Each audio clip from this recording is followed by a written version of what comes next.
Udayan sir, very good morning to you. बताइए market के setup को आप किस तरह से रीड कर रहे हैं और क्या कॉल है बाजार पर आपका इस समय?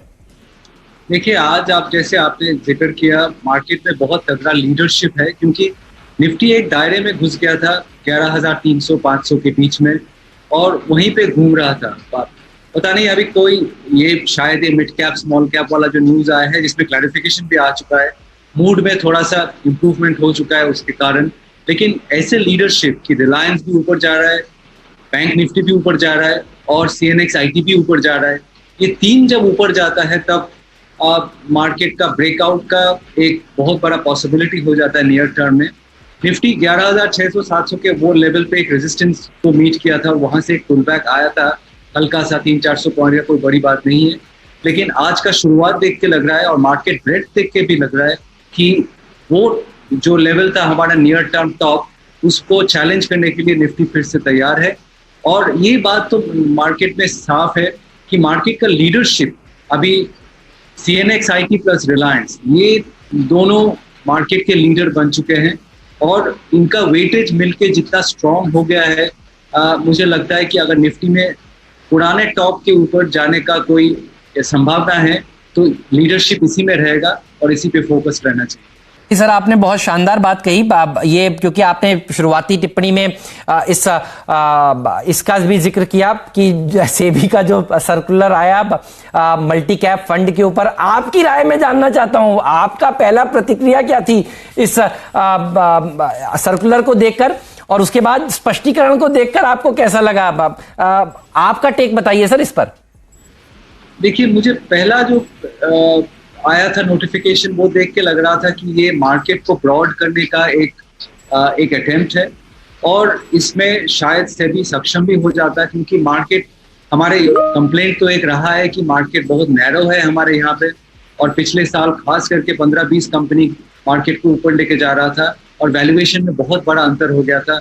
वो सारे स्टॉक्स 60-70 पी पे ट्रेड कर रहा था और स्मॉल कैप इंडेक्स शायद 10-12 पी पे ट्रेड कर रहा था।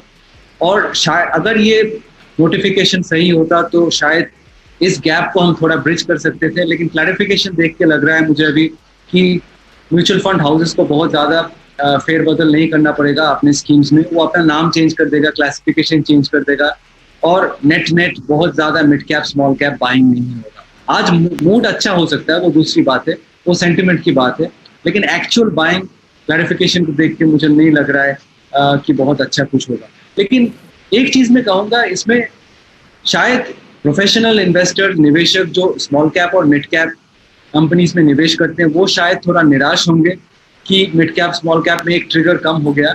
लेकिन अगर आप मल्टी कैप फंड के निवेशक हो, म्यूचुअल फंड के निवेशक हो, तो आपको ज्यादा निराश होने का कोई कारण नहीं है, क्योंकि mutual fund manager small cap investment में बहुत ज्यादा कोई एक्सपर्टीज नहीं दिखा है। पिछले 5 साल में स्मॉल कैप फंड में रिटर्न्स कुछ अच्छा नहीं है। तो small cap return, small cap investing एक आर्ट है, वो आर्ट सबको पता नहीं है और इंडियन म्यूचुअल फंड मैनेजर्स को मेरे ख्याल से ये आर्ट को पता नहीं है। तो उसमें गलती करने का चांस भी बहुत ज्यादा था स्मॉल कैप्स में और उससे शायद छोटे निवेशक बच गए ये क्लैरिफिकेशन आने के बाद। लेकिन ओवरऑल ब्रॉडर मार्केट का एक ट्रिगर तो कम हो गया। सर, आप इस वक्त ऑटो को कैसे अप्रोच करेंगे, क्योंकि अब पितृपक्ष भी खत्म हो गए, उसके बाद आप देखिए पूरा का पूरा फेस्टिवल सीजन हमारे सामने खड़ा हुआ है, स्क्रैपेज पॉलिसी की बात हो रही है। Tata Motors, the weakest structure among the auto space, वहां पे उन्होंने कहा है कि 3 साल में डेट फ्री करेंगे कंपनी को। आप इस वक्त ऑटो को और ऑटो एंसिलरी को कैसे अप्रोच कर रहे हैं सर, और इसमें कुछ खास स्टॉक्स जो कि आपके इस वक्त रडार पे होंगे? देखिए, ऑटो को मैं एक ओवरऑल सेक्टर की तरह नहीं देखता हूँ अभी, क्योंकि ऑटो में बहुत डिफरेंशिएशन है और मुझे लगता नहीं है कि सारे ऑटो सेक्टर में बुलिश होने का कोई कारण है। मुझे लगता है पैंडेमिक के कारण छोटे जो फैमिलीज हैं उनमें पर्सनल मोबिलिटी पे शायद काफ़ी ध्यान होगा और उसमें जो स्मॉल कार मैन्युफैक्चरर्स हैं उसको बेनिफिट मिल सकता है।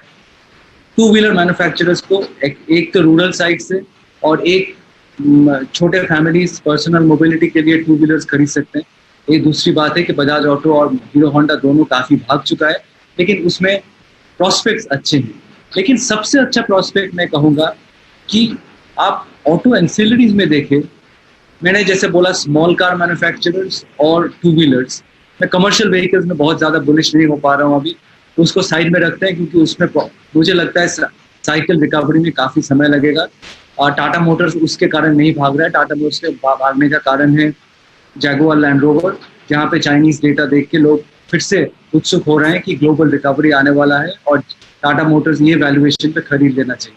वो दूसरी बात है, कमर्शियल व्हीकल्स की ट्रिगर नहीं है उसमें।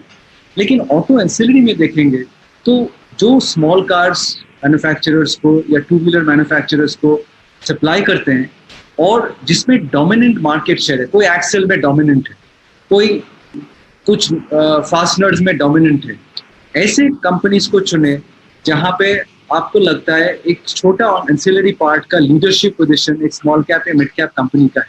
मेरे ख्याल से मेरा ऑर्डर होगा वैसे ऑटो एंसिलरी सबसे टॉप पे, उसके बाद शायद मारुति को देखना चाहिए और टू व्हीलर कंपनीज को अगर करेक्शन में मिला तो अच्छा होगा। ये होगा मेरा सेट जिसमें बुलिश अगले 2 साल में हम हो सकते हैं ऑटो सेक्टर।